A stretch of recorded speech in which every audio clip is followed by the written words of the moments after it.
खुशामदीद, आदाब, good morning, अस्सलाम वालेकुम। आप सबको हमारी तरफ से। और प्रोग्राम आपने देखना शुरू किया जी सलाम जे के। मैं हूं आपका मेज़बान इशफाक गौहर। हर दिन सुबह आपके सामने आते हैं, कोशिश करते हैं कि आपको बाखबर करें।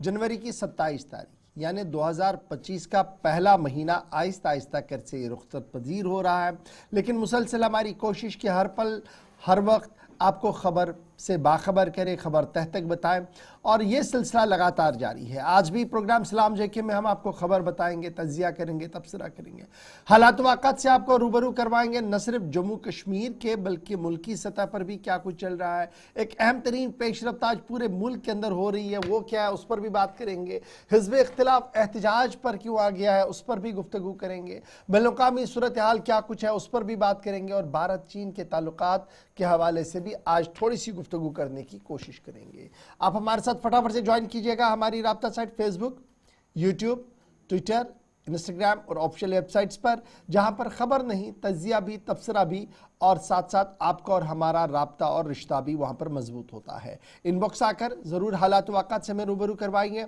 और हमें बताएं कि मज़ीद प्रोग्रामों को बेहतर कैसे बनाया जा सकता है। फिलहाल प्रोग्राम का तय फॉर्मेट है। सबसे पहले पड़ाव पर हिस्ट्री की किताब के को खंगालते हैं, वरगर्दानी करते हैं और समझने की कोशिश करते हैं कि आज जो अहम तरीन वाक़ात हो चुके हैं उनमें कौन से ऐसे वाक़ात हैं जो मेरे साथी आसिफ रशीद आपके सामने रखेंगे। और प्रोग्राम का आगाज़ करेंगे हिस्ट्री ऑफ द डे के साथ। जी आसिफ। खुशामदीद, गुड मॉर्निंग, इस्तकबाल आप सबका बहुत बहुत शुक्रिया। और आज 27 जनवरी साल 2025 अहम तरीन मौज़ूआत, ख़बरों, तज्जियों और तबसरों पर मबनी प्रोग्राम आप तक पहुँचना शुरू हो गया है। और प्रोग्राम की इब्तिदा फॉर्मेट के मुताबिक होती है। 27 जनवरी हिस्ट्री ऑफ द डे में ख़ास क्या है, चंद अहम तरीन वाक़यात आपके सामने रखने और उसके बाद एक एक करके ख़बरों की तरफ चलेंगे। तमाम सोशल मीडिया प्लेटफॉर्म्स पर हमारे साथ ज्वाइन कीजिएगा। ऑफिशियल वेबसाइट www.gulistannews.in पर भी आप जाइएगा, वहाँ पर भी मुकम्मल तफसीलात 3 मुख्तलिफ ज़बानों में आपके लिए फ़राहम की गई हैं। हिस्ट्री ऑफ द डे में आज जहाँ तक बात है तो 27 जनवरी अंग्रेज़ी या ग्रेगोरियन कैलेंडर के मुताबिक थॉमस एडिसन ने बिजली के बल्ब का पेटेंट आज के दिन कराया। बल्ब बहुत पहले बनाकर उन्होंने दुनिया के सामने लाया था और मंज़िल आम पर आने के बाद इसकी कोई कॉपी ना हो, एक प्रोडक्ट जिसका मतलब किसी एक शख्स का बनाया हुआ, उसका कोई फर्जी या जाली बनाकर फ़रोख्त करने की कोशिश ना करे। और इसके कवायद व ज़वाबित वाज़ेह हैं हर मुल्क के अंदर, पूरी दुनिया के अंदर।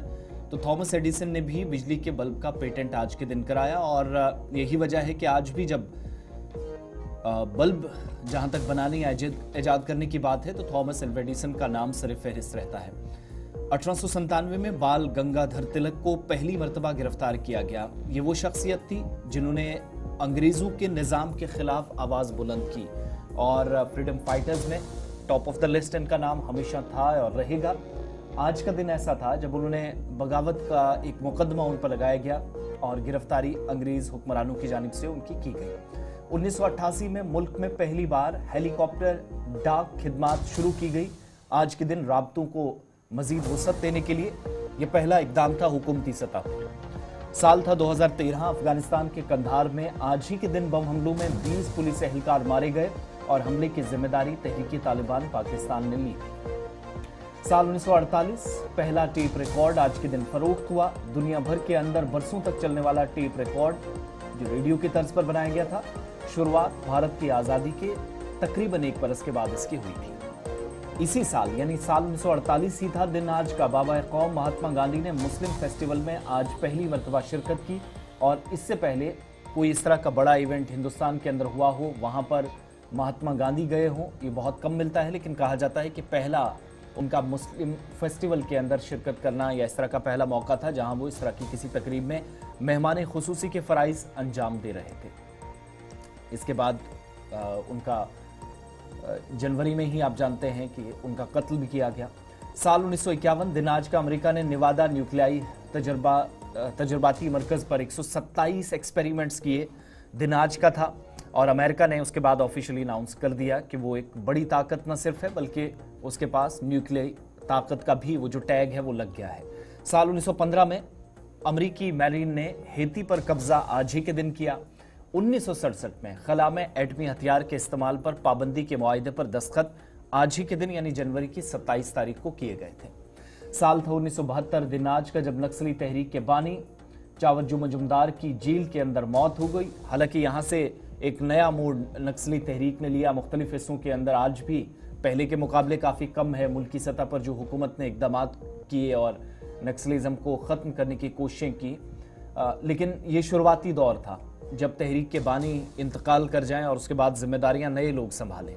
साल 1985 आज के दिन डिस्कवरी 3 मिशन का 15वां खलाई शटल ज़मीन पर वापस आया और 1976 में आज ही के दिन विव रिचर्ड ने ऑस्ट्रेलिया के खिलाफ करियर में टेस्ट क्रिकेट में अपनी पहली सेंचुरी बनाई थी। ये खबर उन लोगों के लिए जो खेल के शायकीन हैं या क्रिकेट को बहुत ज़्यादा पसंद करते हैं। तो ये 76 में इससे पहले एक वर्ल्ड कप जीत चुके थे और उसके बाद 80 में जाकर, फिर उसके बाद 83 में जाकर भारत ने बाजी मारी और कपिल देव की कप्तानी में विव रिचर्ड भी टीम में थे, लेकिन उन्हीं की टीम को हराया था। ये हिस्ट्री ऑफ द डे में चंद बड़े वाकयात थे, इवेंट्स थे या घटनाएं कह लीजिए। इसके बाद आगे बढ़ेंगे और 8:44 हुआ चाहते हैं। प्रोग्राम में पहली खबर आपको बताएंगे।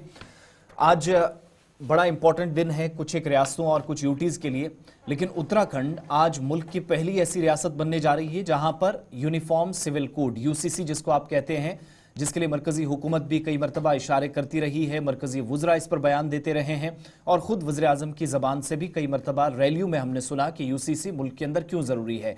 तमाम तरह की आवाज़ें इसके खिलाफ उठने के बावजूद भी हुकूमत इस नतीजे पर उत्तराखंड के अंदर पहुंच गई है कि मुल्क के अंदर आज से बाकायदा 12 बजे के बाद यूनिफॉर्म सिविल कोड ऑफिशियली लागू कर दिया जाएगा। इशफाक, बड़ी खबर हम आपको बता रहे हैं कि उत्तराखंड रियासत की तरफ से बाज़ाब्ता तौर पर एक तारीख का आगाज़ किया गया, एक हिस्ट्री का पेज जोड़ दिया गया और उत्तराखंड के वज़ीर आला की तरफ से इस बात का ऐलान कर दिया गया कि आज बाद दोपहर बाज़ाब्ता तौर पर यूसीसी पोर्टल का इफ्तिताह किया जाएगा और रियासत उत्तराखंड के अंदर आज से बाज़ाब्ता तौर पर यूनिफॉर्म सिविल कोड यकसा शहरी हुकूक को लेकर कानून जो मुरतब किया गया था उसका निफाज आज से नाफिजुल अमल होगा। भारत की आज़ादी से लेकर अब तक ये पहली रियासत है जहां पर यूसीसी का इतलाक इस तरीके से किया गया हो। याद रखिएगा, सुप्रीम कोर्ट की साबिका जज रंजना प्रकाश देसाई की सरबराही में एक आला सतही कमेटी 27 मई सन 2022 को तरतीब दे दी गई थी, जिन्होंने अपना ड्राफ्ट जो है यूसीसी का वो सौंप दिया था।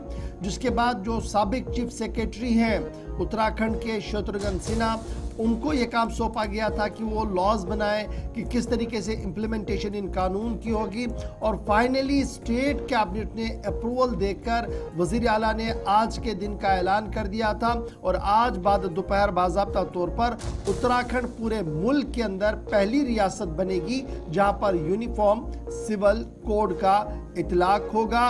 और वज़ीर आला पुष्कर सिंह धामी का मानना है कि ये एक हिस्टोरिकल इवेंट है, यानी आज का दिन जो है ये तारीख का एक अहम तरीन हिस्सा बनने जा रहा है। वज़ीर आज़म से लेकर दीगर वुज़रा की तरफ से वज़ीर आला को जहां मुबारकबाद दे दी गई है और ये जो कानून, ये जो यकसा सिविल कानून है, ये उन तमाम कानून को आहिस्ता आहिस्ता करके साइड लाइन कर चुका है जिनमें मुस्लिम पर्सनल लॉ और प्रॉपर्टी राइट्स और दीगर मामला को लेकर कई चीज़ें चल रही थी, उन तमाम चीज़ों को अलग कर दिया गया और इस तरीके से उत्तराखंड जो है वो मुल्क की पहली रियासत बनी है जहां पर यूसीसी का इतलाक आज बाद दोपहर से होगा। एक तरफ से भारतीय जनता पार्टी, जिनका ये दावा पिछले 20 साल से रहा है कि जो अहम तरीन और हसास मामले पूरे मुल्क के अंदर रहते उनको आहिस्ता आहिस्ता करके मंतकी अंजाम तक पहुंचाया गया है, इख्तिताम कर दिया गया है और ये जो आज का दिन है ये एक और तवारीखी पस मंज़र है जब यूसीसी का आगाज़ आहिस्ता आहिस्ता करके मुख्तलिफ रियासतों में अब होगा। याद रखिएगा, अभी हम देख रहे हैं कि उत्तराखंड के अंदर जहां पर आज हिस्टोरिकल दिन है, यूसीसी का निफाज अमल में लाया जा रहा है। कुछ और रियासतों के अंदर भी कानून बनाए गए हैं जहां पर इम्प्लीमेंटेशन अब आहिस्ता आहिस्ता कर दी जाएगी। हमारे नुमाइंदे भी हमारे साथ ज्वाइन कर चुके हैं। जी आसिफ, बिल्कुल, जरा उत्तराखंड आपको लिए चलते हैं। धीरेन्द्र प्रताप सिंह जो कि ब्यूरो चीफ है हमारे साथ उत्तराखंड से इस वक्त बराह रास्त ज्वाइन कर चुके हैं। बहुत शुक्रिया धीरेन्द्र जी ज्वाइन करने के लिए। पहले तो ये बताइएगा कि आज सरकारी तौर पर जब ऑफिशियली हम देख रहे हैं, जिसके लिए बड़ी कोशिशें हो रही थी, काफ़ी लोगों ने आवाज़ें भी उठाई, बहुत सारे लोग, ज़्यादातर लोगों की हमने ऐसी संख्या देखी जो पक्ष में थे, जो इसका सपोर्ट कर रहे थे। आज जब सरकार ऑफिशियली ये फैसला ले रही है तो क्या रिएक्शन ओवरऑल पूरे राज्य से है? बिल्कुल देखिए, उत्तराखंड की रियासत और सियासत दोनों के लिए आज बेहद अहम दिन है, जो जी। कि ये यूसीसी कॉमन सिविल कोड जो लागू होने जा रहा है, देश का पहला ऐसा राज्य है जहां पे इसे लागू किया जा रहा है। हम्म। इसको पूरे देश में एक नजीर के तौर पर भी लिया जा रहा है। और 2022 के विधानसभा चुनाव का जनादेश हासिल करने के लिए जब बीजेपी और वर्तमान मुख्यमंत्री पुष्कर सिंह धामी जी। ने जब ये वादा किया था प्रदेश की जनता से, और उसके बाद उनको प्रचंड बहुमत मिला और जनादेश मिला, और उसके बाद ये पूरी उम्मीद की जा रही थी कि पहली ही कैबिनेट में मुख्यमंत्री इस पे कुछ करेंगे। और बिल्कुल उम्मीदों के अनुरूप ही वजीर आला पुष्कर सिंह धामी ने पहली कैबिनेट में मार्च 2022 में सरकार के गठन के बाद यूसीसी लागू करने का फैसला लिया। उसके लॉ को बनाने के लिए कमेटी का गठन किया, रिटायर्ड जस्टिस रंजना प्रकाश देसाई की अध्यक्षता में। सेवानिवृत्त आईएएस शत्रुघ्न सिंह जो यहाँ के चीफ सेक्रेटरी रह चुके हैं, जो ऐसे कानूनों के विशेषज्ञ माने जाते हैं, वो भी समिति में है। और तमाम अलग अलग क्षेत्रों के यूनिवर्सिटी की वाइस चांसलर भी इसमें हैं, और सामाजिक चीजों को समझने वाले लोग भी इस कमेटी में थे। उन सबके प्रचंड और कड़ी मेहनत के बाद ये कानून अब सामने आया है। और आज 1:30 बजे हम लोगों को मुख्यमंत्री आवास में आमंत्रित किया गया है मीडिया को, जहां पे बाकायदा इस कानून के लागू करने की घोषणा वजीर आला पुष्कर सिंह धामी करेंगे। ये बताइएगा, बड़ा इम्पोर्टेंट ये है कि प्रिंसिपल अपोजिशन पार्टियां जिनमें कांग्रेस है, अदर रीजनल पार्टीज हैं, उनका क्या कुछ रोल है आज के दिन में? क्या वो इजीली सब चीज को एक्सेप्ट कर पा रहे हैं या उनका विरोध कहीं पर दिखेगा आज? बिल्कुल गौहर जी, देखिए, जो यहाँ की प्रमुख विपक्षी पार्टी है कांग्रेस, और जो अन्य क्षेत्रीय पार्टियां हैं, आम आदमी पार्टी है, उत्तराखंड क्रांति दल है, तीनों ही पार्टियां इस मुद्दे को चुनावी मुद्दा बताती रही है। और जब 2022 के विधानसभा चुनाव के दौरान बीजेपी इसको लेकर के आई अपने वादों में कि चुनाव जीतने के बाद इसको लागू करेगी, तभी कांग्रेस ने इसका विरोध किया। कांग्रेस का आज भी ये कहना है यह एक चुनावी शिकूफा है, इसकी कोई जरूरत नहीं है, इसके जो प्रावधान है वो पहले ही से ही संविधान में लागू है। लेकिन उन्होंने कहा कि इस तरह के यूसीसी को लाने का बीजेपी का एक ही मकसद है, समुदाय विशेष को टारगेट करना। लेकिन उनके इन सवालों का जवाब भी वजीर आला पुष्कर सिंह धामी लगातार देते रहे हैं। उनकी जो टीम है वो लगातार देती रही है। स्वयं की जो कमेटी है उसने सभी विपक्षी पार्टियों के इस सवाल का जवाब देते हुए कहा कि यूनिफॉर्मिटी जो व्यक्तिगत कानून है उसमें लाने का प्रयास किया जा रहा है, जिससे जाति, लिंग, धर्म, क्षेत्र के आधार पर कोई विभेद न पैदा हो, उस विभेद को दूर करने की कोशिश के तहत यूसीसी को लाया जा रहा है। तो एक तरह से कह सकते हैं जो सियासी पार्टियां हैं इस पे सियासत भी कर रही है, इस पे आपत्ति भी जता रही है, लेकिन सरकार इसको लेकर के पहले से ही काफी सीरियस नजर आ रही है। अच्छा, एक लास्ट चीज बताइएगा धीरेन्द्र जी, ये जब सरकार ने इस पर पहली बार, हमने चूंकि आपने चुनाव का जिक्र किया, विधानसभा में वादा भी सरकार में आने के बाद ये काम किया जाएगा कहा गया था, हमने देखा कि एक्सपर्ट पैनल को ये भी जिम्मेदारी दी गई थी कि जिन लोगों को शक है या किसी तरह का कोई डाउट है उसको दूर करने के लिए तमाम स्टेक होल्डर्स के साथ बात की जाए। कल को जिन लोगों पर भी प्रभाव इस कोड का या इस कानून का पड़ेगा, उन लोगों के डाउट्स को क्लियर करना बहुत जरूरी है। क्या तमाम स्टेक होल्डर्स के साथ बातचीत हुई, सबको कॉन्फिडेंस में लिया गया और सबकी तरफ से हामी भरी गई कि हाँ ये होना चाहिए, जिसके बाद सरकार ने कैबिनेट के सामने प्रस्ताव रख दिया था? बिल्कुल, जब इस कमेटी का गठन किया गया तभी से ये सवाल उठने लगे थे, राजनीतिक पार्टियों ने भी उठाए और सामाजिक संगठनों ने भी उठाए कि क्या सरकार एक पक्षीय इस कानून को लोगों पे थोपने जा रही है जी। इसको देखते हुए उस कमेटी ने एक पोर्टल बनाया जिसपे लगभग 3 लाख से अधिक लोगों की राय मशवरे आए, और उसमें अधिकतम जो राय थी वो इसको लागू करने के पक्ष में थी, जो कि पब्लिक डोमेन में है। और उसके बाद भी इस कमेटी के जो जिम्मेदार पदाधिकारी है उन्होंने बार बार प्रेस कॉन्फ्रेंसेस में मीडिया से कम्युनिकेशन में ये बात कही है कि जिस तरह से जीएसटी लागू हुआ उसको लेकर के तमाम लोगों में शंकाएं थी, और जीएसटी काउंसिल समय समय पे बैठकें करती है, उसकी समस्याओं को दूर करती है। इस कानून में भी समय समय पे इसकी समीक्षा की जाएगी और जो व्यवहारिक दिक्कतें आएगी लोगों की दूर करने की कोशिश की जाएगी। बहुत बहुत शुक्रिया धीरेन्द्र प्रताप हमारे साथ ज्वाइन करने के लिए। उत्तराखंड से हमारे ब्यूरो बता रहे थे कि आज मुल्क के अंदर पहली रियासत उत्तराखंड बनेगी जहां पर बाद दोपहर इस कानून का निफाज अमल में लाया जाएगा। और ये माना जा रहा कि पूरे मुल्क के अंदर पहली रियासत है और आज़ादी के बाद ये पहला बड़ा कदम उत्तराखंड की तरफ से, जहां पर यूनिफॉर्म सिविल कोड के निफाज का इतलाक आज से होने जा रहा है। अब बढ़ते हैं जी आगे, जरा बात भारत और चीन की भी करते हैं। भारत और चीन के बीच हालात मामूल पर आने लगे हैं। मशरकी लद्दाख के अंदर सूरत हाल पर काबू पाने के फौरन बाद भारत और चीन के बीच मुज़ाकरात के दरवाजे खुल चुके हैं और यही वजह है कि मुज़ाकरात का एक और दौर आज शुरू होने जा रहा है। अगरचे कल रात देर गए ही भारत की वफद की क़यादत जो फॉरेन सेक्रेटरी हैं विक्रम मिस्री साहब वो कर रहे हैं, आज वो अपने हम मनसब से भी मुलाकात करेंगे और इतलात और ख़बरों के मुताबिक फॉरेन सेक्रेटरी जो बीजिंग के अंदर मौजूद है, आज भारत चीन मुज़ाकरात को मज़ीद बेहतर और नया दवाम बख्शने के लिए एक और चैप्टर का आगाज़, एक और संग-मील के लिए जो है वो आगे बढ़ेंगे।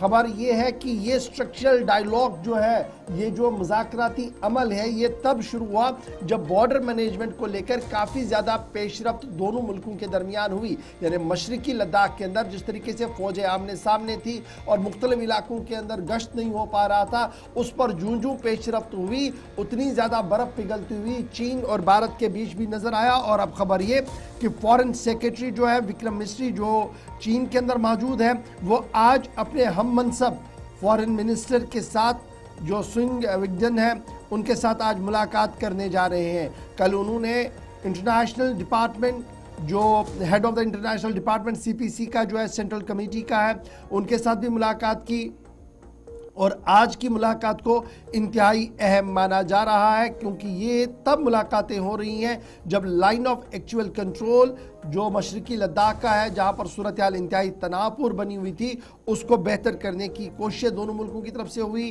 डिसंगेजमेंट का प्रोसेस भी चला, दोनों मुल्कों के मस्बत बयानात भी आए, जिसके बाद अब नेक्स्ट लेवल यानी मिलिट्री लेवल के बाद अब डिप्लोमेटिक लेवल पर बातचीत का आगाज़ हो गया है। अब याद रखिएगा, चीन भारत से क्या कुछ चाह रहा है, ये बड़ा सवाल है और जो विश लिस्ट है वो बड़ी लंबी है। अब देखना होगा कि जब मुज़ाकरात का अमल आगे बढ़ेगा तो क्या इस ख्वाहिशात की फहरिस्त को पूरा किया जाएगा या कुछ चीज़ें रह जाएंगी, ये देखने वाली बात है।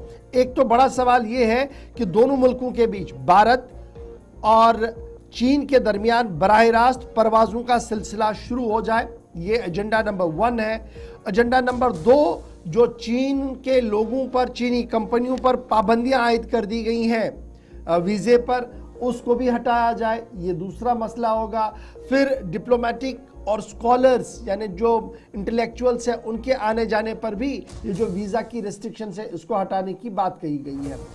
आगे चीन की एक और बड़ी कोशिश ये रहेगी कि चीनी मोबाइल जो एक ज़माने में एक मार्केट भारत के अंदर था, उसके बाद जब दोनों मुल्कों के बीच सूरत हाल बेहतर नहीं हुई तो वो मार्केट हटता हुआ नज़र आ रहा है, उस मार्केट को रिगेन किया जाए। यानी जो पाबंदी मोबाइल ऐप्स पर लगी हुई है वो मोबाइल ऐप्स पर पाबंदी हटा दी जाए। फिर चाइनीज़ सहाफ़ी जो चाइनीज़ जर्नलिस्ट हैं उनको भारत आने की इजाज़त दी जाए और चाइनीज़ थिएटर को भी अलाउ किया जाए। अब आप देखिए, सहाफ़ी भी आए, वहाँ की फिल्में भी यहाँ पर आए, वहाँ की इंडस्ट्री को भी यहाँ पर काम करने दिया जाए, वीज़ा के प्रोसेस को खोलने की बात हो रही है, ये विश लिस्ट के अंदर है। उसके साथ साथ ये भी कहा गया है कि दोनों मुल्कों के बीच जो फ़ौजी मुज़ाकरात हैं इसको भी आगे बढ़ाना चाहिए। गलवान के अंदर आपको याद होगा कि जून 2020 में जो वाक़या पेश आया था जिसमें 20 के करीब भारतीय सोल्जर्स जो कर्नल रैंक के थे, कुछ दीगर थे, वो जो इंसिडेंट हुआ था उसके बाद दोनों मुल्कों के बीच सूरत हाल पुरतनाव हुई थी और फिर मुज़ाकरात का एक लंबा सिलसिला चला, जॉइंट मैकेनिज्म के साथ मीटिंग्स हुई, फिर डिसंगेजमेंट की भी खबरें दोनों तरफ से आई। उस डिसंगेजमेंट प्रोसेस को मज़ीद आगे बढ़ाते हुए फॉरेन सेक्रेटरी बीजिंग के अंदर मौजूद है और वो फॉरेन सेक्रेटरी की बीजिंग के अंदर मौजूदगी के साथ ही विश लिस्ट चाइना की तरफ से भी सामने आई है, लेकिन भारत सरकार तमाम हालात वाक़ात पर नज़र रखे हुए हैं और एहतियात के साथ आगे बढ़ने की कोशिश कर रहे हैं। तो आज सबकी नज़रें विक्रम मिस्री साहब पर रहेंगी, फॉरेन सेक्रेटरी साहब पर रहेंगी जो बीजिंग के अंदर मौजूद रहेंगे। चलिए जनाब, एक छोटा सा ब्रेक होगा, ब्रेक के उस पार आएंगे तो ज़रा एक और अहम खबर आपको बताएंगे। मुस्लिम ब्लॉक के अंदर क्या कुछ चल रहा है और किस तरीके से अमेरिका एक नए मंसूबे पर काम करने का आगाज कर चुका है और मुस्लिम ब्लॉक के अंदर इस खबर के आने के बाद क्यों हलचल बढ़ी है, इस पर बात करेंगे। आगे बढ़ेंगे तो आपको बताएंगे कि फॉर्मर रॉ चीफ का एक बड़ा बयान सामने आया है और एएस दुलत साहब का जो बयान है वो जम्मू कश्मीर के हवाले से इंतहाई अहम है। फारूक अब्दुल्ला, उमर अब्दुल्ला की साख दाव पर है, ये हम नहीं कह रहे हैं, बयान आया, किसने दिया बताएंगे छोटे से ब्रेक के बाद।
ब्रेक के बाद प्रोग्राम सलाम जेके में आपका इस्तकबाल। 9 बज चुके हैं, हमारा और आपका साथ 10 बजे तक रहेगा। आज कोशिश रहेगी कि आपकी कॉल जल्दी ली जाए, मुख्तलिफ इलाकों से अपडेट्स आप तक पहुंचाना हमारी तरजीहात में शामिल है और उसके बाद प्रोग्राम में और आगे बढ़ेंगे। शुरुआत ज़रा दूसरे पड़ाव की करते हैं और सबसे पहले खबर मरकज़ के ज़ेर-इंतज़ाम जम्मू कश्मीर के ताल्लुक से, क्योंकि एक और बयान और उस शख्सियत का बयान जिसको काफ़ी ज़्यादा सुर्खियों में देखा और पढ़ा जाता है, या फिर वो शख्स जो जम्मू कश्मीर के अंदर सियासत और सलामती को बहुत बारीकी से जानता है। हम बात कर रहे हैं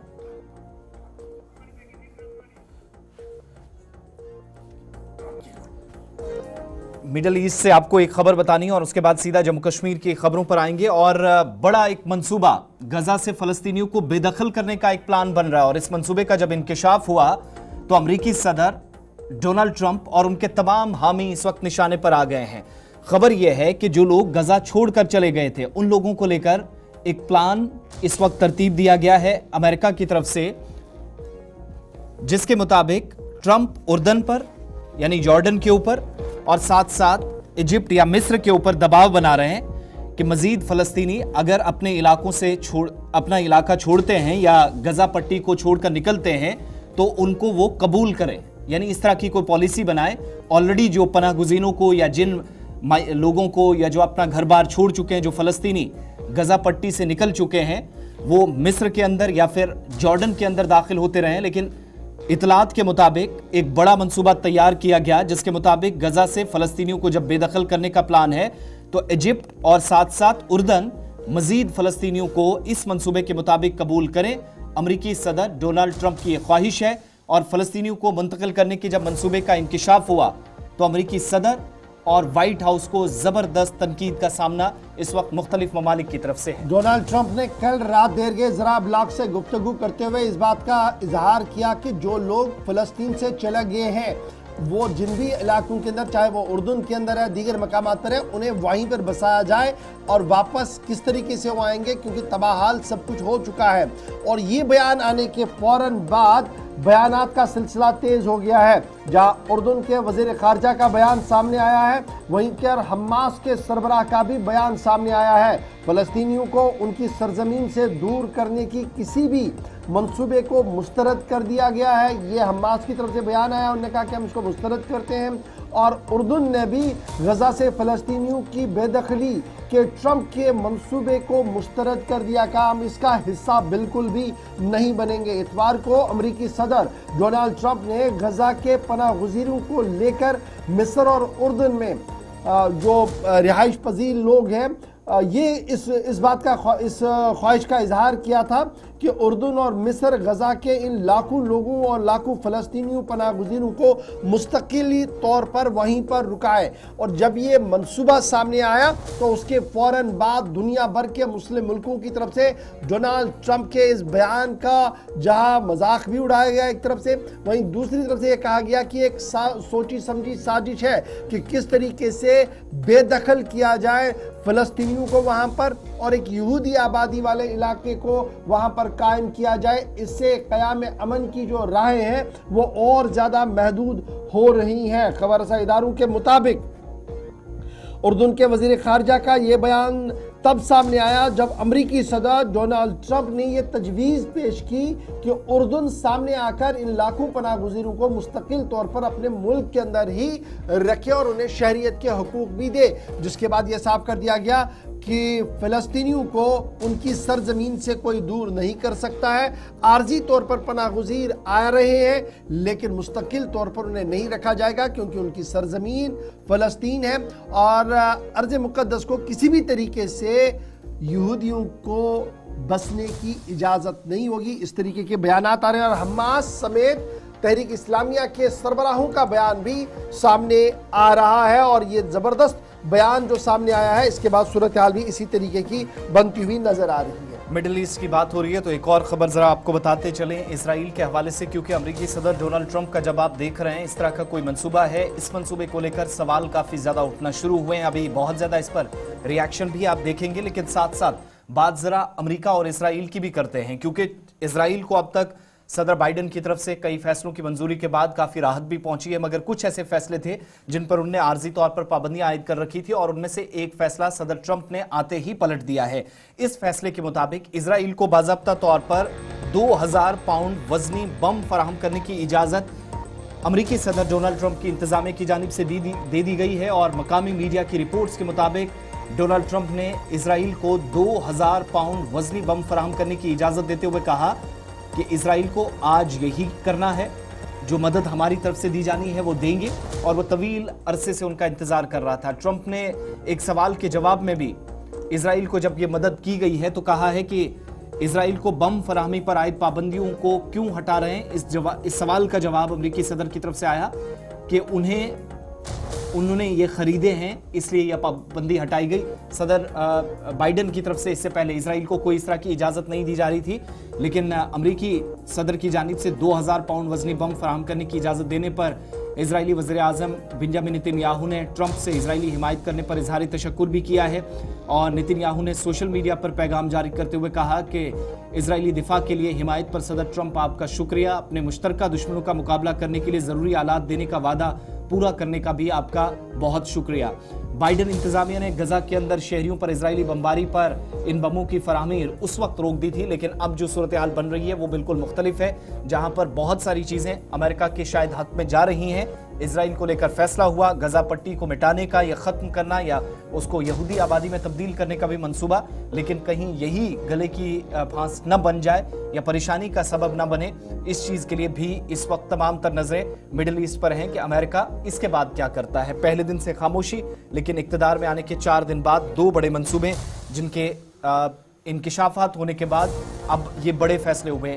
सदर बाइडेन ने एक फैसला लिया था कि गजा के अंदर सूरत हाल इंतहाई तशवीशनाक है, इसलिए 2000 पाउंड वजनी बम इसराइल को नहीं दिया जाएगा जो उसने खरीदा था, जिसको काबीना ने मंजूरी भी दी थी। लेकिन उसके बाद से रोक जो अब अमेरिका के मौजूदा सदर ने आते ही खत्म कर दी है और वो 2000 वजनी बम फराहम करने का फैसला इसराइल के लिए ले लिया है।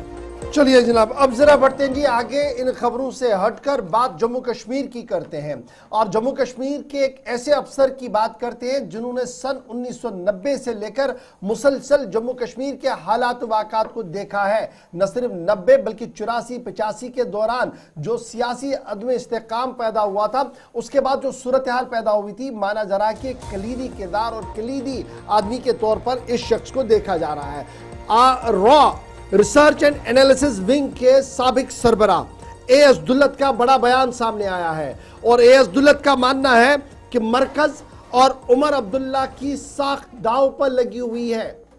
एएस दुल्लत जिनके बारे में यह माना जा रहा है कि डॉक्टर फारूक अब्दुल्ला के काफी करीबी एक जमाने में हुआ करते थे, आज भी है, लेकिन सवाल तब पैदा कर दिया उन्होंने जब वो लिटरेचर फेस्टिवल के लिए जा रहे थे और बयान उन्होंने जम्मू कश्मीर के हालात वाक़ात के तनाजुर में दे दिया और यह साफ कर दिया कि मरकज और उमर अब्दुल्ला की साख दांव पर लगी हुई है। क्योंकि दांव पर इसलिए लगी हुई है कि जम्मू कश्मीर रियासत का दर्जा मांग रहा है, जिसको फौरी तौर पर देना चाहिए, न कि लैतुलैल से काम लेना चाहिए। जम्मू कश्मीर के अवाम ने जिस खुशी के साथ सन 2024 में वोट किया है, ये खुशी आर्जी है। तजिया तबसरा किया है as Dulat, farmer raw chief ने कहा कि ये हैप्पीनेस जो है कश्मीर के अंदर जो 2024 के आप देख रहे हैं, ये आर्जी साबित हो सकती है। नताइज इंतहाई संगीन निकल सकते हैं अगर सही सिमत में सही फैसला नहीं उठाया गया।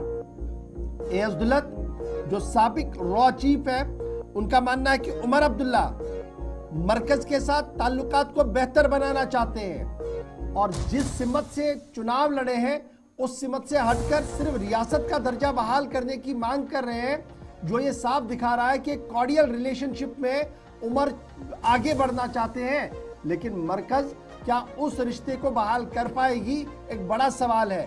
और अगर उमर ये बहाल कराने में नाकाम हुआ तो उनका सियासी मुस्तकबिल तारीख हो सकता है। नेशनल कॉन्फ्रेंस को इतना बड़ा झटका लग सकता है कि शायद उन्हें इस बात का अंदाजा भी नहीं लग सकता है, ये उनका मानना है। और साथ वो कह रहे हैं कि ये दोनों के हक में होगा, नई दिल्ली और श्रीनगर के हक में होगा कि रियासत का दर्जा वापस किया जाए और जो क्रेडिबिलिटी उमर अब्दुल्ला की दांव पर लगी है, न सिर्फ उमर की बल्कि दिल्ली की, उसको बहाल जल्दी से किया जाए। और जिस तरीके से अभी सूरत हाल बन रही है, इससे बहुत बड़ा सवाल उमर अब्दुल्ला की लीडरशिप पर, नेशनल कॉन्फ्रेंस की क़यादत पर और मरकज़ के इसरार पर भी लग रहा है। केरला लिटरेचर फेस्टिवल में जाने से कबल 85 साला रॉ चीफ ने एक बार फिर जम्मू कश्मीर, उमर अब्दुल्ला, फारूक अब्दुल्ला, नेशनल कॉन्फ्रेंस और नई दिल्ली के लिए पेशन गोइयां कर दी है। और ये माना जा रहा है कि रॉ चीफ, साबिक रॉ चीफ एएस दुल्लत जब पेशन गोई करते हैं तो वो पेशन गोइयां कहीं ना कहीं जमीनी सूरत हाल पर मेल भी खाती हुई नजर आ रही थी। याद रखिएगा 2024 के चुनाव से कबल जब माहौल बन रहा था तो उनका अंदाजा सटीक बैठा था जब उन्होंने ये कहा था कि पीडीपी हाशिए पर चली जाएगी, 10 के आसपास भी नजर नहीं आएगी, 5 पर ही सिमट जाएगी।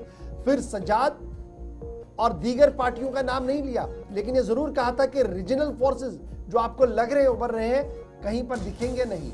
और उमर पर बेट लगाते हुए कहा था कि सूरत हाल बदलेगी और उमर वापस आएंगे, वैसा ही देखने को मिला। लेकिन अब की बार जो पेशन गोई है वो नेशनल कॉन्फ्रेंस के लिए एक बड़ा अलार्म है और नेशनल कॉन्फ्रेंस के खीमे के अंदर इस बात को पहले ही महसूस कर दिया गया था। इशफाक, एक चीज का उन्होंने बार बार जिक्र किया है, जो सोच और ख्यालात की तरफ वो इशारा कर रहे थे, जो फिक्र है वो उनके मुताबिक वो ज्यादा बदली नहीं है और जम्मू कश्मीर के हालात की अक्कासी अगर मौजूदा सूरत हाल के जरिए आप करते हैं तो ये भी ठीक नहीं।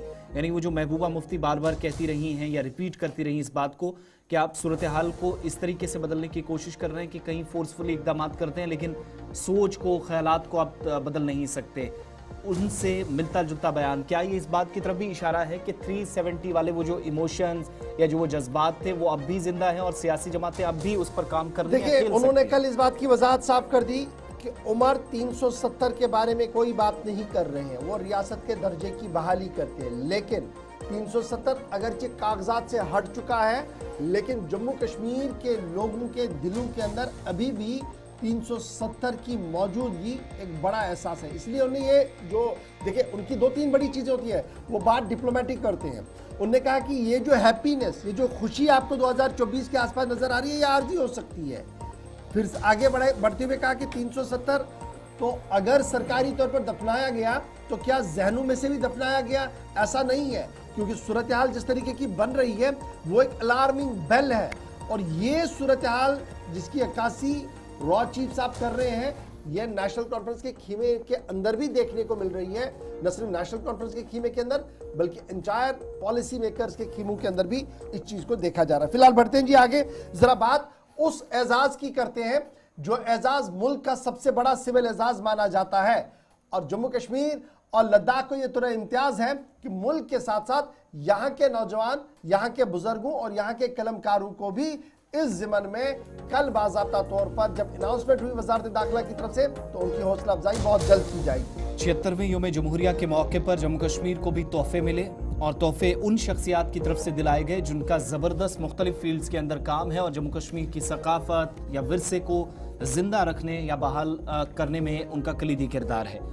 मुल्क के सबसे बड़े शहरी एजाज़ का जब ऐलान हुआ तो एक तवील फहरिस्त हम सब के सामने आई, लेकिन मरकज़ के ज़ेर-ए-निज़ाम जम्मू कश्मीर से जिन लोगों ने पद्मा अवार्ड जीता है उनकी लिस्ट आपको बताएं। पद्म विभूषण जीतने वालों में 3 बड़े नाम हैं। एक, राष्ट्रपति भवन से जब अनाउंसमेंट हुई और मार्च अप्रैल में हर साल ये अवार्ड दिया जाता है, 3 शख्सियात की तस्वीरें आपके सामने हैं। एक का ताल्लुक वादी कश्मीर से, एक का ताल्लुक जम्मू सूबे से और एक का ताल्लुक लद्दाख यूनियन टेरिटरी से।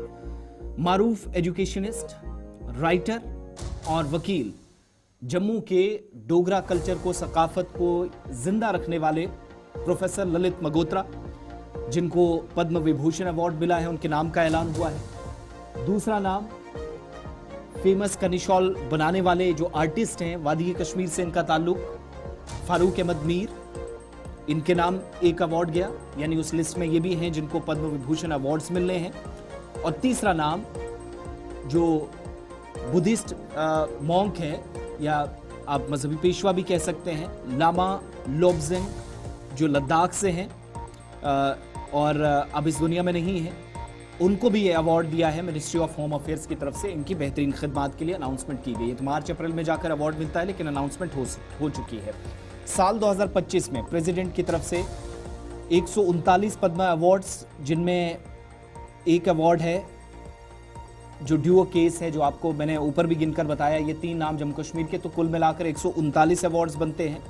इसके अलावा साबिक चीफ जस्टिस भारत के JS Kehar, former chief of Suzuki motor Osamu Suzuki, जो हमारे दरमियान अब नहीं है। इसके अलावा राम मंदिर आर्किटेक्ट में कलीदी किरदार अदा करने वाले चंद्रकांत सोमपुरा, फोक सिंगर मरहूम शारदा सिन्हा, इसके अलावा हॉकी प्लेयर PS श्रीजेश हैं। 139 ऐसे अवार्डीज में जिनको 76वें रिपब्लिक डे के मौके पर या यौम जमहूरिया के मौके पर इन तमाम लोगों को अवार्ड्स दिए गए। जैसे हमने कहा कि जम्मू कश्मीर के इन तीनों शख्सियात को, और लद्दाख से जो एक शख्सियत जो हमारे दरमियान नहीं है, लेकिन इनके लिए भी जो अवार्ड का ऐलान हुआ है, मार्च या अप्रैल में जो अगली डेट रहती है उसके हिसाब से दिए जाएंगे राष्ट्रपति भवन में। लेकिन तीनों नाम, तीनों तस्वीरें आपके सामने, मुख्तलिफ फील्ड्स में ज़बरदस्त काम। एक ने कश्मीर के अंदर, या आप कहेंगे कि कश्मीरी सकाफत या उस विरसे को जिंदा, ये जो तस्वीर आपके सामने फारूक नटीपोरा अहमद ने श्रीनगर के रहने वाले हैं जी। जी। कानीशाल में इनका बहुत बड़ा रोल है।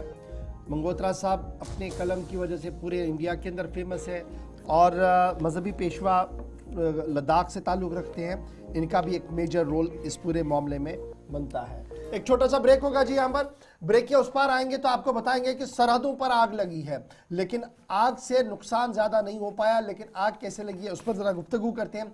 फिर आपको बताएंगे कि जम्मू कश्मीर सीमेंट्स लिमिटेड, जम्मू कश्मीर हुकूमत का एक ऐसा इदारा हुआ करता था जो एक ज़माने में मुनाफा बख्श था, फिर अचानक से खबर आई कि जनाब अब तो ताला लग गया उस पर, लेकिन अब एक मस्बत खबर आ रही है कि जनाब MOU साइन हुआ है। क्या है खबर, डिटेल के साथ छोटे से ब्रेक के बाद।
ब्रेक के बाद इस्तकबाल आप सबका। प्रोग्राम सलाम जेके का आखिरी पड़ाव।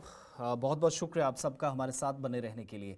थोड़ी देर बाद कोशिश रहेगी आपकी कॉल्स लें, लेकिन उससे पहले कुछ खबरें हैं, मालूमात हैं, आप तक पहुंचाना ज़रूरी है।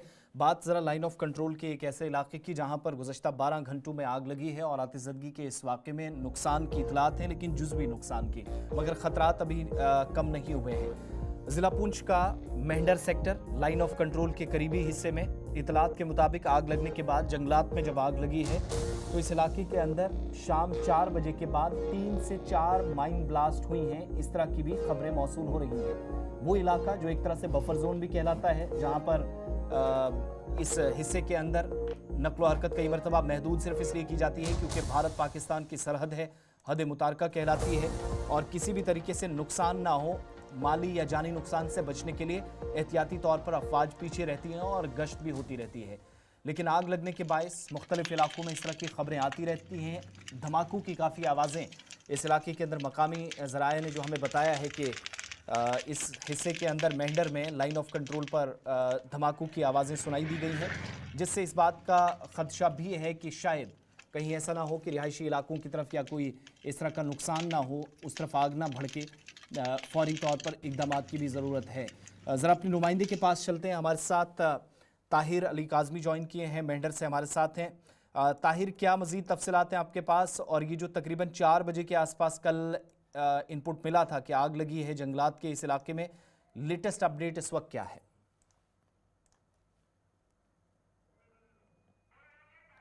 जी, खबर सामने आई जहां लोकल्स ने ये खबर बताई कि मेंढर का जो फॉरवर्ड एरिया है, जहां रिहायशी लोग भी रहते हैं, जो फैंस से आगे है, कई गांव है जहां पे जंगल में आग लगी है। और इस जंगल की आग की वजह से जो वहां बारूदी सुरंगें हैं, यानी जिनको लैंड माइन कहा जाता है, वो ब्लास्ट हुए हैं। तकरीबन आज सुबह तक जो है वो आधा दर्जन से ज्यादा लैंड माइन जो है वो ब्लास्ट हो चुके हैं। आपको बता दें कि इंडियन आर्मी और सिविल लगे हुए हैं कि आग के ऊपर काबू पाया जाए, लेकिन अलबत्ता अभी तक आग के ऊपर पूरी तरह काबू नहीं पाया गया है। आपको बता दें कि ये बिल्कुल सरहद के साथ जो है ये जो जंगल है, ये हमेशा जो है आग लगाई जाती है। और जो बारूदी सुरंगें होती हैं, ये इसकी ब्लास्ट होने के बाद जो है इन्फिल्ट्रेशन के रास्ते जो है वो साफ किए जाते हैं।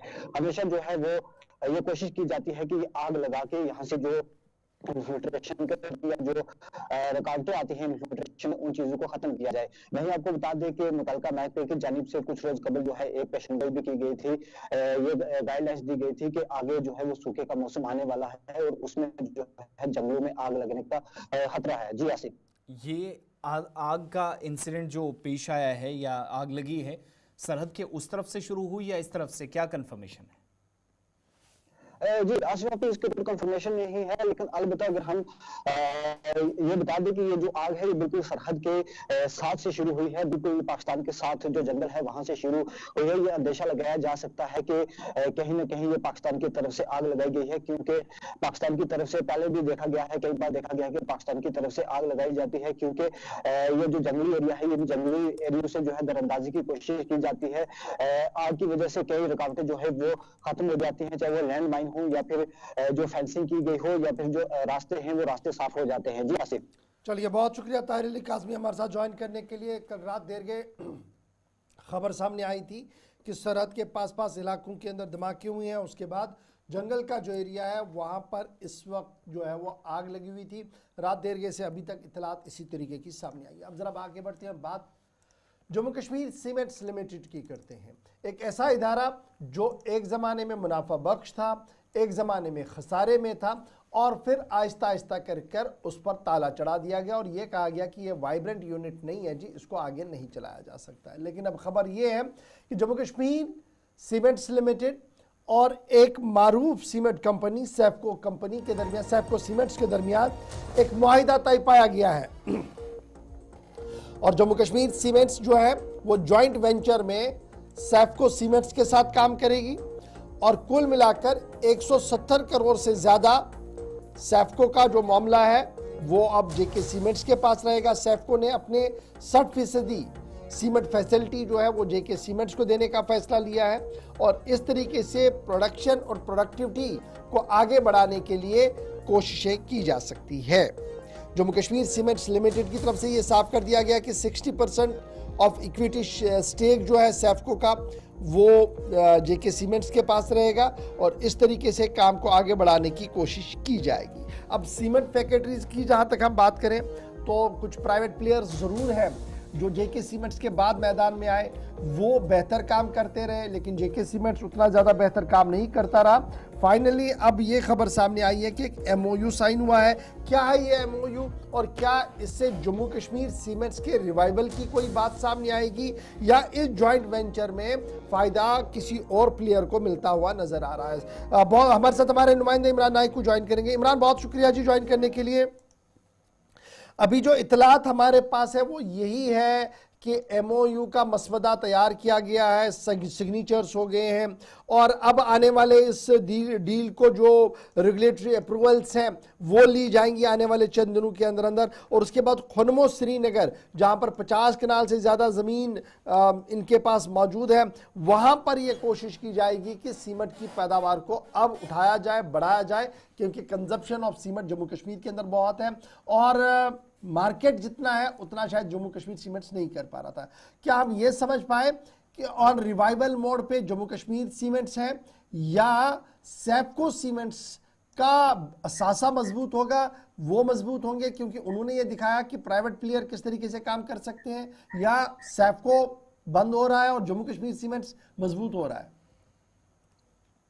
देखिए, इसमें 2-3 चीजें हमें अंडरस्टैंड करने की जरूरत है। और पहला ये कि हम देख रहे हैं कि अर्बनाइजेशन जो है कश्मीर में वो बढ़ रही है और जो कंक्रीट जो स्ट्रक्चर्स हैं वो बहुत ज़्यादा बढ़ रहे हैं।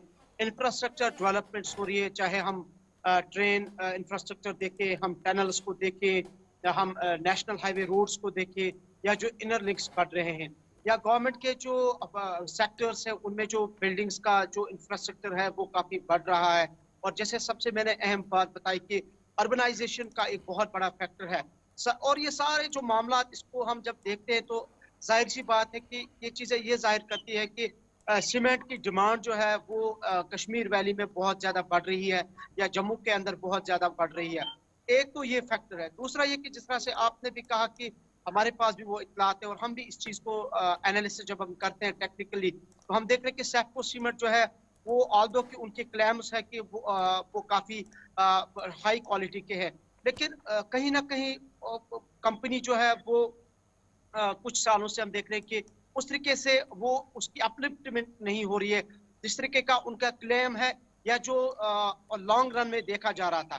तीसरा ये कि अब जिस तरह से आपने कहा कि प्राइवेटाइजेशन को मद्देनजर रखते हुए ये सारी चीजें जो अब कमर्शियल हो रही है, यहाँ जब हमारी बिजली को प्राइवेटाइज किया जा रहा है तो सीमेंट की तो बात ही नहीं है। और चौथा ये है कि यहाँ पर सवाल यह कि स्टेक्स खरीदने का मामला जेके सीमेंट्स का है या सैफको अपनी प्रोडक्शन बढ़ाने के लिए सब कुछ कर रहा है? ये दोनों चीजें हैं। ये इसमें यह है कि जाहिर सी बात है जब जेके सीमेंट के साथ ये कोलैबोरेट कर रहे हैं, वो इसका जॉइंट वेंचर बन रहा है, तो जाहिर सी बात है कि सैफको सीमेंट जो है वो जिस तरह मैंने कहा कि बजाय लग रहा था कि उनकी अपलिफ्टमेंट होगी, नहीं हुई पिछले कई सालों से, लेकिन जब अब जेके सीमेंट की तरफ से उन्हें वहीं से जब ऑफर मिला तो उनके लिए एक सोने से वो एक अच्छी पॉजिटिव साइन है उनके लिए। लेकिन 174 करोड़ रुपए की ये जो डील हुई है जेके सीमेंट और सैफको सीमेंट के दरमियान, जेके सीमेंट भी कहीं ना कहीं ये समझ रहा है कि जिस तरह से वो डिक्लाइन पे जा रहे थे नॉर्थ इंडिया के कुछ स्टेट्स में जैसे हमने देखा, लेकिन राजस्थान में ऑल्दो कि उनका ठीक ठाक है या दूसरे 1-2 स्टेट्स में, लेकिन जम्मू कश्मीर में एक डिक्लाइन मोड पे जेके सीमेंट है। तो इस तरह तनाजुर में दोनों के लिए एक बहुत बड़ा फायदा है।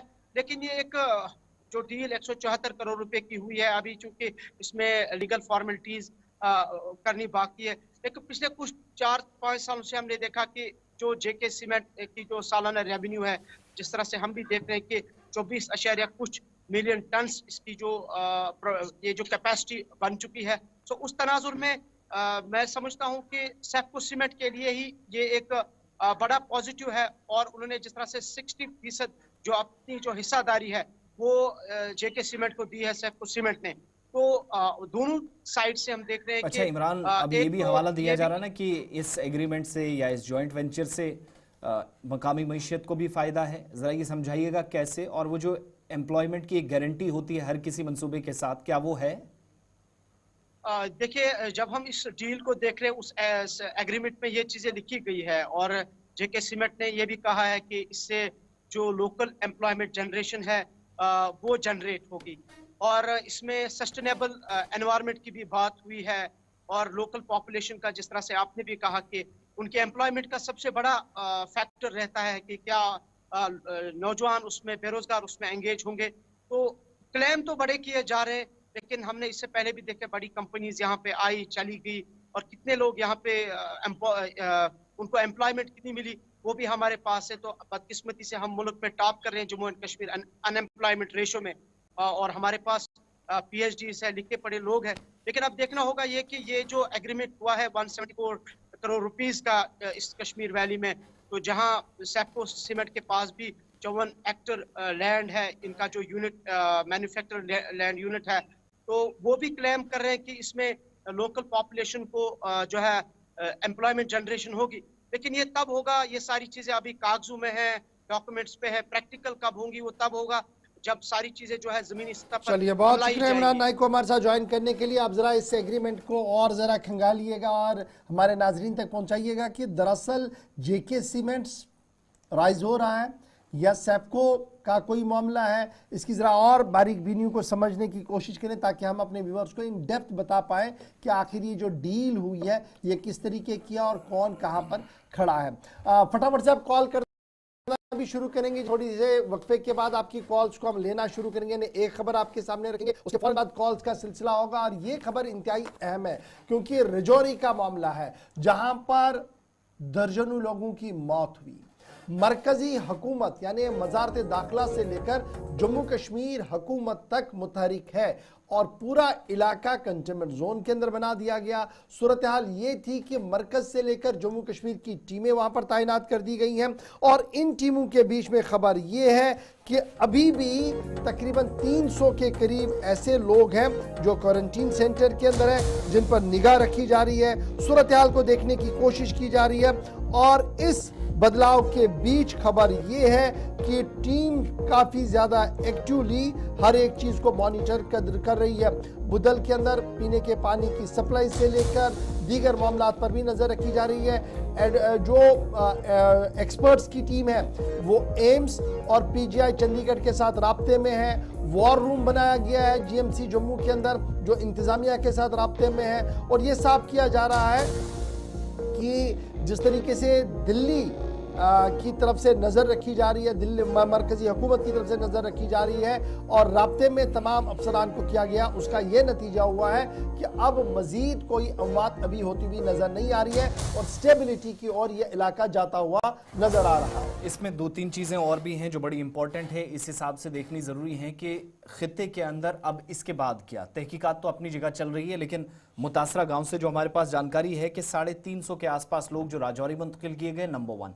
दूसरा पहलू ये कि 150 से ज़्यादा लोगों से एसआईटी ने अब तक पूछताछ की है। जो 11 रुकनी एक टीम बनाई गई थी, सिट का गठन किया गया था, स्पेशल इन्वेस्टिगेशन टीम, 1.5 हफ्ता बीत गया है, वो भी अपनी जगह तहकीकात में लगी है। तीसरी बड़ी बात ये है कि पानी का जो एक चश्मा था इलाके के अंदर, उसको सील किया गया था और जैसे ही वो सील हुआ हमने देखा कि इस इलाके के अंदर पर्टिकुलरली राजौरी बढाल के आसपास के इलाकों में हमारी जानकारी के मुताबिक जो लोग बचे हैं, जो आबादी हैं, वो अब उस जगह से पानी पीने पर मजबूर हैं जहां पर जानवरों को या माल मवेशी को पानी पिलाया जा रहा है, जिसके लिए 19 मुलाजमीन सरकार की तरफ से जो एनिमल हस्बेंड्री डिपार्टमेंट है उसने गांव में लगा रखे हैं। ये भी एक मुसीबत है कि अब चूंकि एक तरफ पाबंदियां लगी हैं, इलाका सील है, खाने पीने की बिल्कुल इजाजत नहीं, और दूसरी तरफ जो लोग इस कंटेनमेंट जोन से बाहर हैं थोड़ी सी रिस्ट्रिक्शन से उनको भी गुजरना पड़ रहा है, और जो लोग इस वक्त वापस भी जाएंगे ठीक ठाक होकर वो भी जरा परेशानी वहां पर बन सकती है। जमशीद मलिक भी हमारे साथ फोन लाइन पे है। जमशीद, इससे पहले ये जो पानी वाला और बाकी मसाइल है उस तरफ जाएं, ये बताइएगा कि तहकीकात में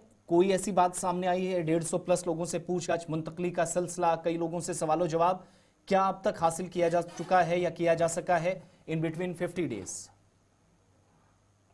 सर बिल्कुल, अगर बढाल की बात करें अभी तक इसमें कोई ऐसी अपडेट सामने नहीं आई है जिसमें हम ये कह के सकेंगे कि किस कारण लोगों की मौत हुई या लोग बीमार हुए। इसके लिए इन्वेस्टिगेशन का सिलसिला लगातार जारी है। चाहे सिट की बात करें या दीगर एजेंसियों की बात करें, उनकी तरफ से भी इस मामले को लेकर काफी पूछताछ हो रही है। तकरीबन 150 के आसपास लोगों से सिट ने पूछताछ की है, मगर अभी तक कोई ऐसी चीज निकल कर सामने नहीं आई है।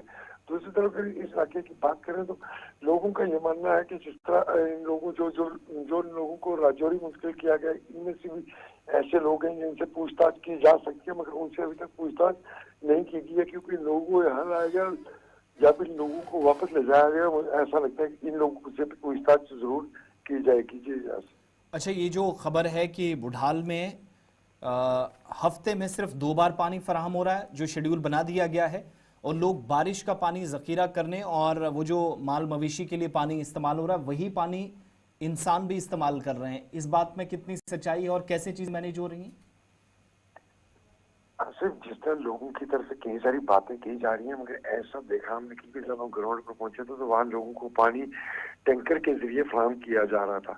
और दूसरी बात है कि बिहार के मैक्सिमम लोगों को इस वक्त राजौरी लाया गया है, तकरीबन जो आसपास के नजदीक लोग थे। मगर दूसरी तरफ इनको इंतजामिया की तरफ से टैंकर के थ्रू पानी दिया जा रहा है, मगर दूर दराज इलाके हैं जिसके कारण लोगों की तरफ से ये शिकायत भी है कि उनको पानी नहीं पहुंच पा रहा है। उसकी बड़ी वजह यही है, पहाड़ी इलाका और दूर दराज घर होने की वजह से टैंकर हर जगह नहीं पहुंच सकता, क्योंकि गाड़ी जाने की रास्ता हर जगह पर दस्तयाब नहीं है, जिस कारण लोगों को परेशानियों का सामना करना पड़ रहा है। इसलिए चलते लोग उसी पानी का इस वक्त इस्तेमाल कर रहे हैं, चाहे वो जानवर हो या वो हो, क्योंकि इस इलाके के अंदर देखा जाए लोगों को राजौरी मुश्किल किया गया, मगर लोगों के जानवरों के लिए अगर यहाँ टीमें तैनात कर दी गई हैं। जी अच्छा, जमशीद आप तक आवाज पहुंच रही है? जी। ये भी बताइएगा, वो जो 4 लोग थे जिनमें एजाज पीजीआई में था, 3 बहनें थी, अब कोई हेल्थ अपडेट उनका, जो लोग ज्यादा बीमार थे?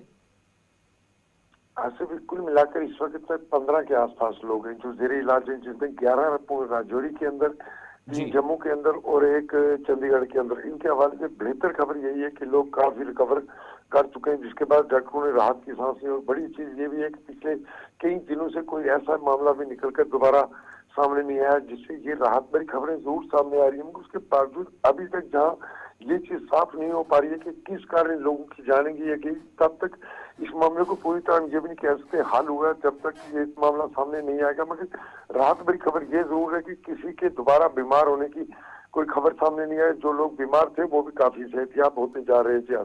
अच्छा, लास्ट चीज ये भी बताइएगा, 200 से ज्यादा सैंपल्स लेकर मरकजी टीम भी जुमे को वापस दिल्ली पहुंच चुकी है। उन रिपोर्ट्स का इंतजार कब खत्म होगा? एक बात। दूसरी बात ये कि जिन लोगों का कहा गया था कि पोस्टमार्टम के बाद रिपोर्ट्स जीएमसी जम्मू पहुंच चुकी हैं, क्या वो राजौरी पहुंची हैं? कोई डॉक्टर्स की जानिब से उस पर तस्दीक की गई?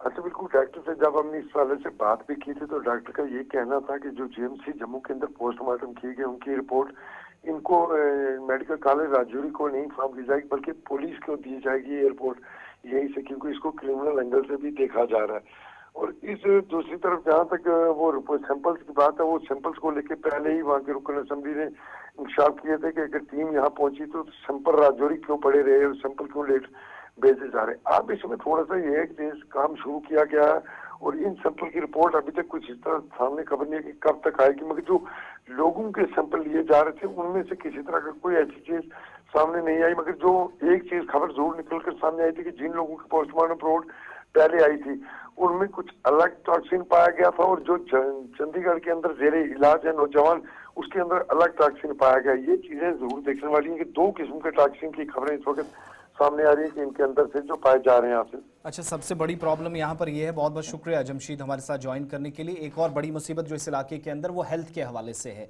वो ये है कि चूंकि हमने परसों भी आपको बताया था, एक प्रेस कॉन्फ्रेंस 3 MLAs की तरफ से की जाती है। हेल्थ के पूरे ढांचे पर, पूरे शोबे पर सवालात खड़े किए गए। अगरचे खुद वज़ीर सेहत भी जाने का मंसूबा बना चुकी थी, वज़ीर आला गए, नायब वज़ीर आला, सारी चीज़ों की यकीन दहानी हुई। लेकिन तकरीबन हमारी जानकारी के मुताबिक राजौरी के अंदर अस्पतालों को, PHCs को, CHCs को मिलाकर देखेंगे तो आज के वक्त में भी तकरीबन 62% के आसपास पोस्ट हैं जो सरकारी असामियां हैं वो खाली पड़ी, यानी अमले की शदीद किल्लत का सामना पूरे खित्ते की आवाम को है। इस जानिब भी तवज्जो देने की काफ़ी ज़्यादा ज़रूरत है, जिस पर पिछले दिनों प्रेस कॉन्फ्रेंस करके बरहमी का या नाराज़गी का भी इजहार किया गया। अब कॉल करना शुरू करेंगे, आपकी कॉल्स की तरफ चलेंगे और हमारे साथ फर्स्ट कॉलर भी ज्वाइन करें, साथ साथ वेदर अपडेट भी आपको बताएंगे थोड़ी देर में। लेकिन कॉलर चूंकि इंतजार कर रहे हैं और जितने लोग कॉल कर रहे हैं आपको थोड़ा ज़्यादा वक्त हम दे रहे हैं, 12 से 15 मिनट आपके पास हैं। कॉल करें, मुख्तसर वक्त में अपनी बात रखें, लेकिन टीवी की आवाज़ बंद कर लें।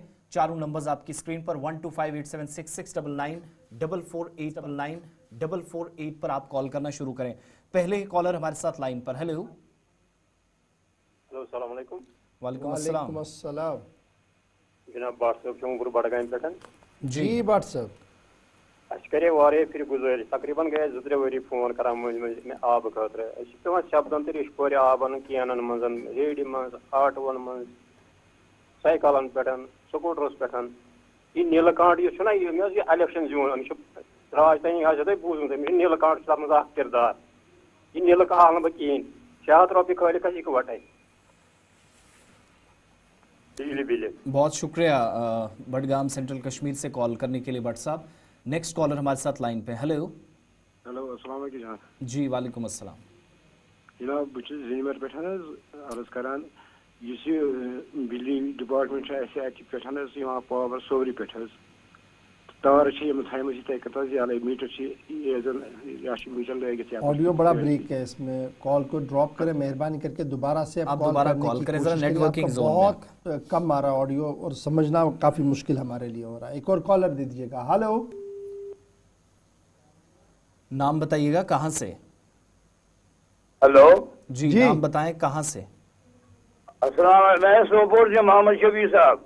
जी शफी साहब, अस्सलाम वालेकुम। हाँ वालेकुम सलाम। सबसे पहले मैं आपको तो हैप्पी यौम का मुबारकबादी देता हूँ। बहुत शुक्रिया हुजूर। हाँ, ये है कि सोपोर को हर हिसाब से नजरअंदाज किया गया है। एक तो ये बात है कि यहाँ मैंने आपको पिछले दफा भी कह दिया है कि अगर यहाँ थोड़ा बहुत ये CCTV वगैरह वगैरह होते तो ये जामिंग नहीं हो जाती। हर तरफ से जामिंग है, हर तरफ चलना नहीं आता है। एक तो हो गया कि एक बिल्कुल फजूल अड्डे बनाए गए हैं, मतलब जो आवारा गाड़ियों का अड्डा बन गया है। और दूसरी बात ये है कि अब प्राइवेट गाड़ियां भी रास्ते में रोड में रखे हैं, चलने फिरने की कोई गुंजाइश नहीं है। बहुत शुक्रिया शफी साहब कॉल करने के लिए, सोपोर से इत्तला देने के लिए कि जनाब अबूर मरूर काफ़ी मुश्किल हो रहा है। ट्रैफिक का जो पार्किंग का निज़ाम है वो बहुत ही अबतर है। मुझे उम्मीद है कि ADC सोपोर साहब और बारामूला के जो डिप्टी कमिश्नर साहब है वो ज़रूर आपकी इस शिकायत को सुनेंगे, मसला हल करने की कोशिश करेंगे। और ज़्यादा कोई मामला नहीं, अगर सिर्फ रेगुलेट किया जाए तो मामला कहीं ना कहीं हल होता हुआ भी नज़र आ रहा है। एक और कॉलर हमारे साथ है जी। हेलो अस्सलाम वालेकुम। जी वालेकुम सलाम जनाब बस जिनवर पे अर्ज करान मीटर लगित तो मगर तार राजवस मज क्या।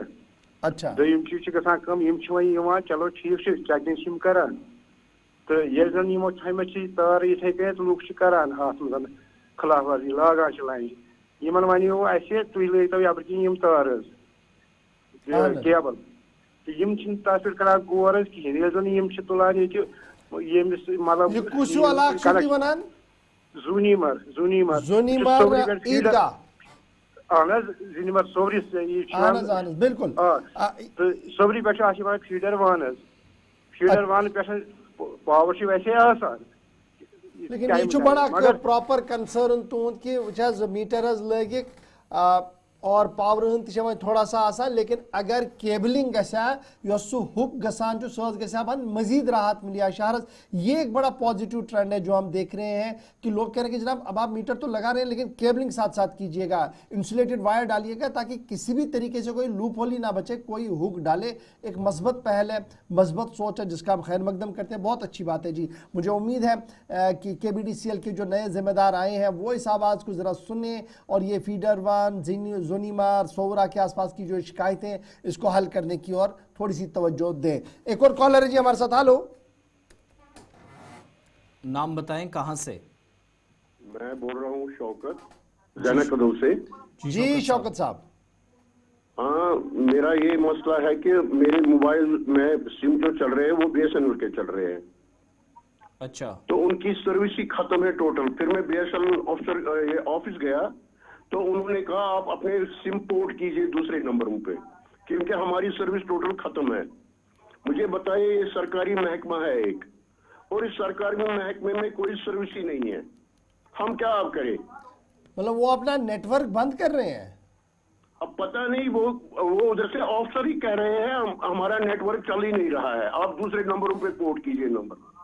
इंतहाई अफसोस है कि अगर इस तरीके का कोई बात है, जबकि दिल्ली से बड़ी कोशिश की जा रही है कि भारत संचार निगम, NTML और ये सरकारी कंपनियां चल पाएँ, और अगर सरकार के दफ्तर के अंदर ये कहा जाए कि आप प्राइवेट कंपनियों की ओर मुँह हो जाए तो फिर तो अल्लाह ही हाफिज़ है जी। उम्मीद है वैसे कि भी आपकी हाल इस ठीक मसले नहीं है। को कुछ कहीं दिन जरा पहले लिया काम जाए, देखा जाए कि क्या कुछ हो सकता है इसका। एक और कॉलर है जी। हेलो जी, नाम बताइएगा, कहाँ से? मैं जी उमराबाद से बोल रहा हूँ जी। बताएं।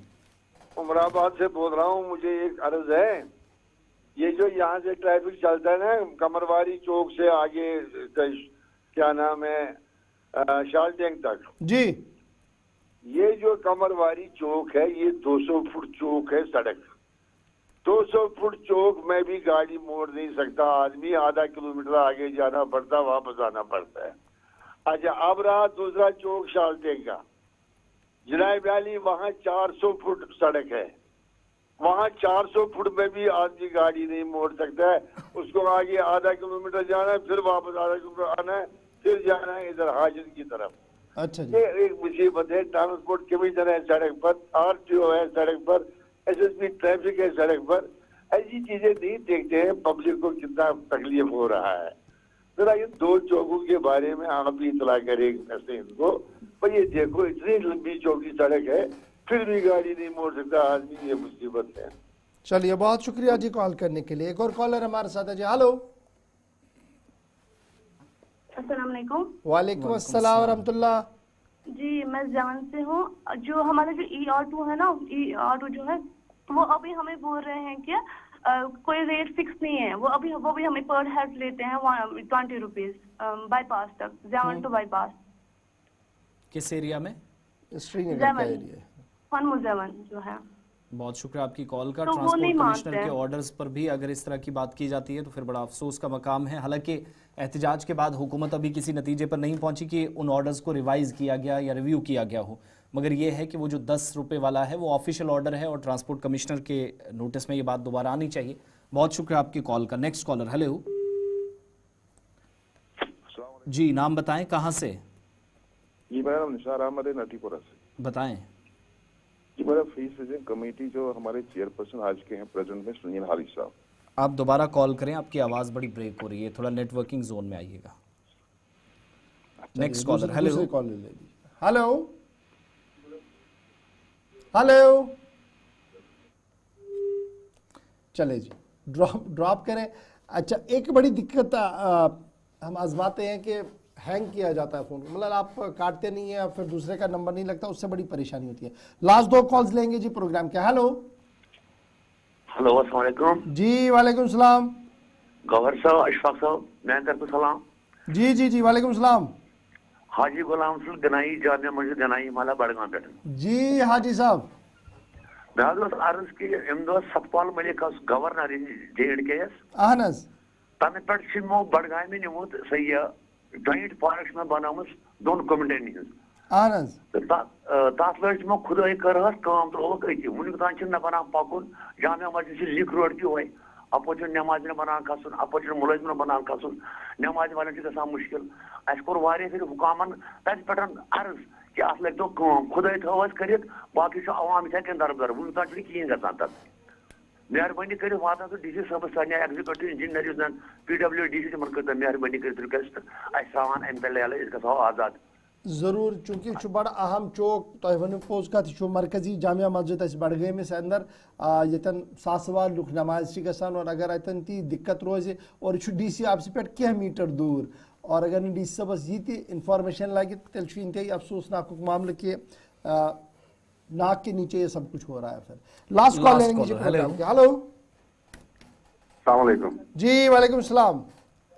इशफाक साहब, बस अभी बुशवारा डालगेट पे अहन हज ये कांदर क्या नाव बशीर अहमद नाव ये 17 रुपये चोट बनावान कहें। अच्छा वन तो अमिस कत कंप्लेन वम्प्लेन यह बिल्कुल टस से मस गसान ब्या कांदर दशने साइड यह बनावान मगर हु क्या बनावान यह आव न मे समझ कह। बहुत शुक्रिया। ऑफिशियल ऑर्डर्स उस दिन आए और उसके बाद फिर रिव्यू भी किया गया चीज़ों को, फिर भी अगर मामलात वैसे के वैसे हैं, बड़ी परेशानी है। असल मामला वही है ना कि जो लॉ एनफोर्समेंट एजेंसियां हमारी है, consumer affairs and public distribution, orders के बाद बहुत ज़्यादा बंधे हुए हैं। जिसकी वजह से वो इम्प्लीमेंटेशन नहीं हो पा रहा है ग्राउंड पर। यही वजह आपका ऑटो रिक्शा वाला मामला भी जो सामने आया उसमें भी यही बड़ी दिक्कत है, और यहाँ पर भी यही बड़ी दिक्कत है कि स्टेट गवर्नमेंट के पास डिपार्टमेंट हुआ करता था एक ज़माने में, लेकिन कुछ मरकज़ी कानून के इतलाक़ के बाद कुछ रियासत की गलतियों की वजह से सूरत हाल इस तरीके की बनी। चलते चलते तरह वेदर अपडेट्स पर आपको एक नज़र दिलवाते हैं कि रात किस तरीके से इंटायर सूबा जम्मू कश्मीर के मुख्तलिफ इलाकों के अंदर गुजरी है, क्या दर्जा हरारत में बेहतरी हुई है नहीं हुई है, एक बड़ा सवाल है। तो वेदर अपडेट आपके सामने शहर श्रीनगर, जहाँ पर दर्जा हरारत -5.5 डिग्री सेल्सियस रिकॉर्ड किया गया है, यानी पिछले 3 दिन के मुकाबले में मजीद सर्दी यहाँ पर देखने को मिली है। काजीगुंड -4.0, कुपवारा -4.3, पहलगाम -6.4 और इसी के साथ गांधरबल -3.0 डिग्री सेल्सियस रिकॉर्ड किया गया है। बांडीपोरा में -4.7, बारामुल्ला -3.6, पुलवामा -6.1, बडगाम -5 और -6.1 शोपियां के अंदर भी रिकॉर्ड किया गया है।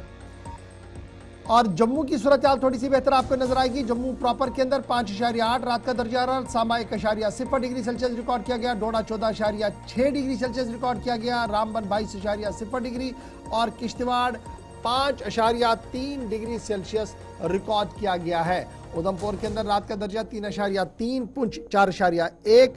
लद्दाख सूरत हाल जब आप देखते हैं तो ये एंटायरली आपको डिफरेंट नज़र आएगी, क्योंकि -14 करगिल के अंदर, -22 द्रास के अंदर और -11 जो है वो आपको नज़र आ रहा है जी लेह के अंदर। ये दर्जा हरारत है जो हमने आपके सामने रख दिया है, और इस तरीके से जो रात का दर्जा हरारत है वो गिरता हुआ नजर आ रहा है। और हमारे पास इतला है कि जोजिला -24 यानी सर तरीन इलाका द्रास जोजिला के आसपास का इलाका आपके पास है। तो फिलहाल प्रोग्राम सलाम जेके में आज हम बस हमारे साथ बस इतना ही। आप बने रहेंगे हमारे साथ, खबरों का सिलसिला जारी रहेगा। आसिफ और मुझे दें इजाजत, अल्लाह हाफ़िज़।